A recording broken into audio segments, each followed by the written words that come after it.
Mga problema at suliranin sa buhay ay hindi nawawala. Ito po ang unang balita ng Mag-usap Tayo by Vicky Ozawa. Pinoy, arestado sa Hawaii matapos mamatay ang biktima sa ligaw na bala. Isang 21 anyos na Pilipino ang inaresto ng mga otoridad sa Hawaii matapos ang isang statewide manhunt kasunod ng malagim na pagpatay sa isang 64 anyos na bystander. Kinilala ang sospek na si Corey Farinas. Ang biktimang si Andrew Kiskirin ay binawian ng buhay dahil sa ligaw na bala na pinaputukan umano ni Farinas kasunod ang pagtatalo sa isang tindahan ng droga.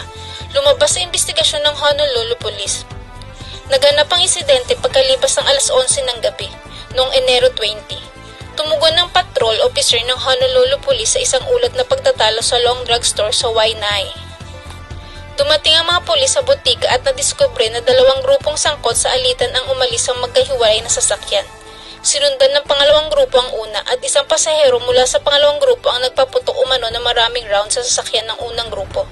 Tumakas ang dalawang grupo patungo sa Makaha sa Paringtong Highway.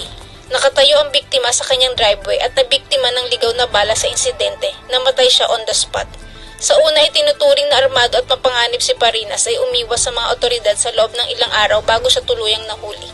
Maaaring maharap ang sospek sa kasong manslaughter, first degree attempted murder, 3 bilang ng second degree attempted murder at firearms offenses. At yan po ang unang balita na Mag-usap Tayo by Vicky Ozawa. At narito pa rin po ang mga services na ino-offer na Mag-usap Tayo by Vicky Ozawa. Translation of documents and online documents, family register, kusikitaho, birth certificate, PSA, apostille. At meron din po tayo available airline ticket. Maaari na po mag-iwan ng mensahe sa page na Mag-usap Tayo by Vicky Ozawa. Maraming salamat po. At syempre, narito pa rin ang masarap, malasang, malutong na sinangag datix 100% Pinas. Kung gusto niyo pong umorder, maaari lang po mag-iwan ng mensahe sa page na Mag-usap Tayo by Vicky Ozawa. At narito po ang pangalawang balita na Mag-usap Tayo by Vicky Ozawa. Nakilala ang bangkay na nawawalang Pilipinas sa Hawaii. Inanunsyo ng Maui Police Department ang pagkakilanlan ng isa sa 4 na hindi pa nakikilalang bangkay sa ilalim ng pangangalaga ng Maui Coroner's Office bilang si Lydia Coloma, isang Pinay. Kinumpirma ng DNA test na ang bangkay ng 70 anyos na si Lydia Coloma ay kabilang sa 4 na bangkay na narecover mula sa wildfire sa Lahaina noong August 8, 2023. Nauna nang kinumpirma ng pamilya ni Coloma ang kanyang pagkakasangkot sa trahedya at sinabing siya ay nakulong sa sunog at pumanaw kasama ang kanyang asawang si Salvador at 7 pang kamag-anak. Unang nakinilala ng Maui Police Department ang pagkamatay ng 7 kamag-anak sa pamamagitan ng DNA testing.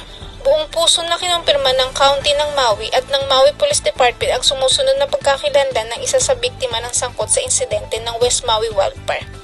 Ang aming mga puso ay nauukol sa mga pamilya, kaibigan at komunidad na apektado ng mapangwasak na kaganapang ito, sabi ng Maui Police Department sa isang pahayag. May kabuuang 21 na Pilipino at Pilipino-Amerikano ang kabilang sa 100 na sawi sa itinuturing na pinakamawasak na sunog sa kasaysayan ng isla ng Hawaii. At yan po ang mga huling balita na Mag-usap Tayo by Vicky Ozawa.